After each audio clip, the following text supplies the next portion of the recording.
Oke teman-teman, halo, bagaimana kabarnya? Semoga baik-baik aja ya. Balik lagi sama gue di Terminal Coding. Jadi kali ini gue mau bahas hal-hal yang enteng, yang gak berbau teknis dulu ya.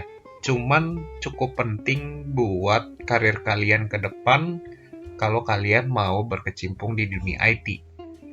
Nah, sebelumnya gue mau disclaimer dulu bahwa semua materi dalam video ini itu berdasarkan pengalaman pribadi.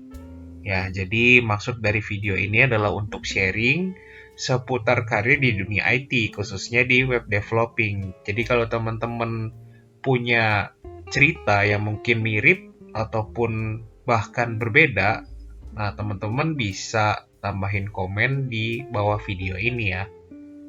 Oke, kita mulai ya. Nah, sebelum kita mulai, kita kenalan dulu. Nama gue Daniel, jadi gue itu adalah full stack developer dengan pengalaman kurang lebih 7 tahun ya. Nah, untuk front end yang gue pakai kurang lebih ada HTML, CSS, JS ya. Ini hal yang umum ya. Terus untuk BE-nya sendiri gue pakai Confusion. Terus kemarin juga ada beberapa gue belajar PHP dan juga JSP. Oke, lanjut ke materi berikutnya.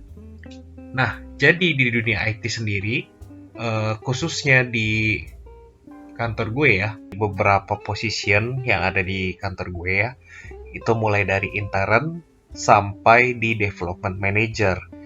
Nah, dari beberapa posisi ini bisa dikelompokin nih, jadi beberapa grade, yaitu ada non-staff, staff, supervisor, dan juga manager. Nah, tentunya semakin tinggi jabatan kita, berarti tanggung jawab kita juga makin gede dong. Nah, untuk lebih jelasnya, nanti kita bahas satu persatu. Nah, ini adalah beberapa hal yang perlu kita bahas, yaitu mulai dari tanggung jawab, terus kebutuhan skill coding, lalu ada job desk yang dikerjakan oleh masing-masing grade tadi. Seperti yang gue jelasin sebelumnya, bahwa kalau semakin besar grade, maka semakin besar juga tanggung jawabnya.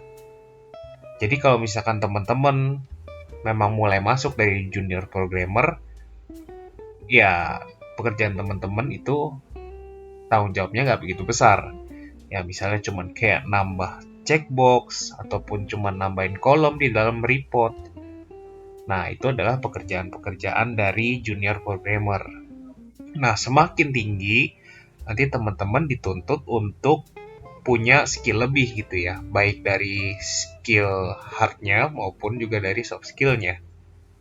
Nah, untuk yang kedua, kebutuhan skill codingnya sendiri ini jika semakin tinggi, dia tidak terlalu diperlukan ya, karena semakin tinggi itu biasanya teman-teman udah lebih ke arah manajemen timeline dan budget planning gitu ya. Jadi untuk skill codingnya biasanya sih untuk level-level yang staff sampai supervisor gitu ya.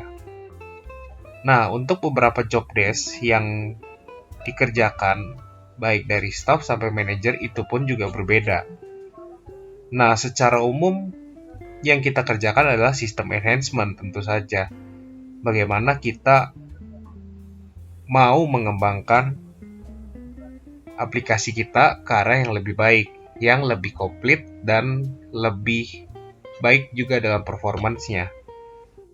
Nah, beberapa hal yang dikerjakan oleh staff misalnya ada bug fixing, desain sistem maupun quality assurance. Nah, untuk supervisor bisa juga untuk timeline planning-nya yang tidak dikerjakan oleh staff. Lalu untuk manager itu biasanya udah minim bug fixing, dia lebih ke arah budget planning, timeline planning, system enhancement, dan juga quality assurance. Selanjutnya ada yang namanya skill set.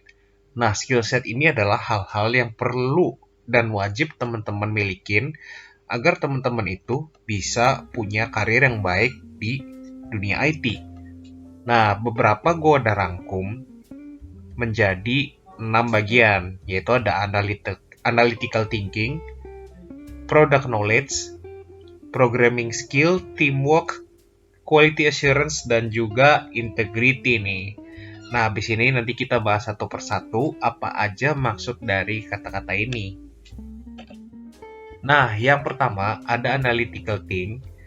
Ini adalah skill di mana teman-teman ini bisa memahami kebutuhan user ataupun nanti teman-teman punya klien gitu ya. Dan teman-teman bisa dengan tepat menawarkan solusi kepada klien atau customer teman-teman secara tepat nih, secara presisi. Jadi teman-teman itu nggak membuang-buang waktu, tidak buang-buang budget juga, sesuai dengan apa yang diminta oleh klien atau customer, gitu ya. Nah, ini ada analytical thing. Yang kedua, ada yang namanya product knowledge. Nah, teman-teman ini harus tahu produk apa aja yang teman-teman milikin gitu ya. Jadi teman-teman harus paham tentang produknya. Terus teman-teman juga harus tahu ya behavior dari produknya, sejauh mana produk teman-teman bisa menawarkan solusi bagi setiap masalah klien atau masalah dari customer teman-teman. Jadi kalau teman-teman kliennya butuh pengembangan produk segala macam, nah teman-teman tuh bisa tahu skopnya sejauh mana teman-teman bisa mengembangkan produknya teman-teman gitu. Ya, ada yang namanya programming skill. Di programming skill ini teman-teman harus menerapkan coding dengan beberapa aturan yang harus teman-teman ikutin gitu ya, untuk supaya aplikasi kalian ini berjalan dengan lebih efektif dan lebih efisien. Yang pertama misalnya kita mau bahas tentang performance app. Nah, performance app ini harus baik, diukur dari sebagaimana loading dari apps teman-teman itu nggak terlalu lama. Atau misalkan kalian punya satu syntax looping, gimana looping ini bisa dengan segera terselesaikan gitu ya. Jadi nggak ada yang namanya looping tidak berkesudahan. Nah, ini akan menyebabkan loading time apps kalian tuh lebih lama gitu, which is menyebabkan apps kalian akan tidak efektif dan tidak efisien gitu. Nah, yang selanjutnya ada yang namanya clean code. Clean code ini adalah misalnya kalian ini mendeklar satu variabel. Nah, teman-teman itu harus tahu nih variabel ini akan digunakan lagi atau tidak. Jadi kalau misalkan variabel ini tidak digunakan, untuk apa kalian mendeklar variabel ini gitu. Nah, itu adalah maksud dari clean code. Jadi kalau misalnya ada resource yang tidak dibutuhkan, macam variabel atau function yang tidak dibutuhkan, lebih baik teman-teman nggak usah tulis dalam kodenya gitu ya. Nah, yang selanjutnya ada dry, don't repeat yourself.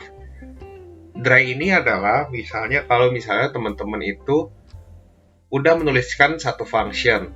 Nah, satu function ini tinggal dipanggil di beberapa line of code lain gitu ya. Jadi kalian tuh nggak usah tulis suatu block of code di mana teman-teman itu nggak usah ngulangin block of code itu. Jadi kita gunain function supaya kalau misalkan kita membutuhkan line of code itu, kita tinggal panggil functionnya gitu ya. Nah, itu salah satu contoh dari don't repeat yourself.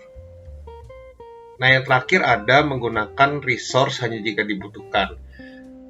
Ada beberapa hal, misalnya seperti aset, seperti JS, CSS, ataupun data yang teman-teman itu misalnya nggak butuhkan ya. Jadi ketika nggak dibutuhkan itu, teman-teman nggak usah mencoba memanggil atau mencoba mengimport CSS atau JS itu ke dalam file yang teman-teman gunakan gitu ya. Nah, ini akan menyebabkan performa apps kalian tuh kurang bagus kalau misalkan kalian meload segala macam resource ke dalam file teman-teman nih. Nah, selanjutnya ada yang namanya teamwork. Di dunia IT itu banyak sekali spesialisasi ya, misalnya kayak front end, back end, atau misalnya ada IT support, ada yang DevOps.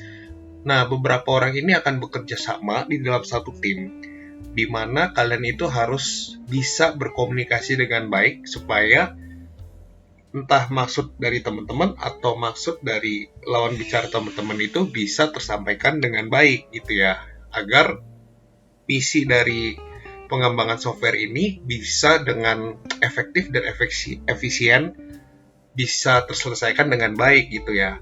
Nah, ini sangat penting banget di dunia IT untuk punya skill teamwork seperti ini gitu. Nah, selanjutnya ada quality assurance.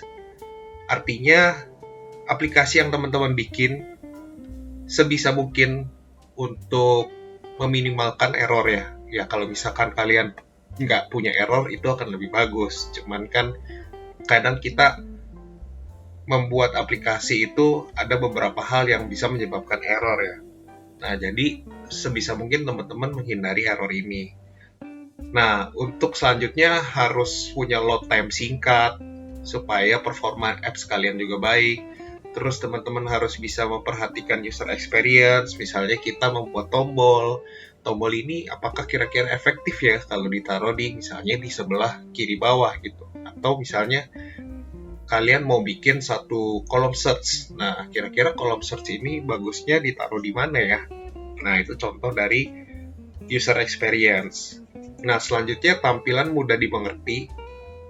Ini artinya kalau secara look saja sudah terlalu banyak, terlalu ribet ya untuk teman-teman atau user ini make, user akan lebih ribet ya dalam memakai aplikasi kalian. Jadi sebisa mungkin tampilan ini dibuat sesederhana mungkin dan tidak menimbulkan keribetan dalam penggunaannya gitu ya. Nah, ini salah satu hal yang harus diperhatikan dalam quality assurance. Nah, ini menurut gue juga penting. Integrity ini harus dipunyai oleh teman-teman. Maksudnya adalah dalam pengerjaan proyek, kalian harus konsisten dalam pengembangannya. Jadi misalnya ada beberapa case yang kalian harus selesaikan, kalian harus bisa men-solve itu dengan baik, sesuai dengan blueprint atau desain awal dari aplikasi tersebut gitu ya. Jangan sampai aplikasi yang kalian kembangkan itu melenceng dari apa yang kalian rencanakan dari awal gitu ya. Lalu teman-teman juga harus bisa diandalkan dalam arti kalau misalkan menemukan masalah, kalian harus bisa dengan segera, dengan efektif dan efisien membereskan misalnya kayak bug fixing. Nah itu teman-teman harus bisa dengan cekatan lebih kooperatif dalam menyelesaikan bug fixing itu gitu ya, supaya customer satisfaction ini bisa kalian pertahankan gitu ya, karena ini penting banget dalam dunia pengembangan IT. Kepuasan pelanggan itu nomor satu gitu ya, dalam arti jangan sampai pelanggan itu dalam menggunakan aplikasi kalian itu malah jadi kecewa gitu ya. Nah, yang terakhir ada achievement orientation. Dalam pengembangan proyek, kita itu harus memiliki suatu skill yang dimana kita harus berorientasi pada hasilnya gitu ya. Nah, hasilnya ini gimana supaya hasilnya ini bisa diterima oleh customer dan customer ini bisa dengan puas memakai aplikasi kita gitu ya. Jangan sampai kita udah melakukan pengembangan software tapi ujung-ujungnya nggak dipakai gitu ya. Nah itu sayang sekali sih menurut gue ya. Jadi kalian harus mementingkan skill ini juga gitu ya. Oke, gitu aja pembahasan dari jenjang karir IT kali ini dan beberapa skill set yang harus teman-teman milikin. Jangan lupa untuk like video ini dan subscribe Terminal Coding untuk update video-video berikutnya yang lebih menarik ya. Thank you semuanya. Bye.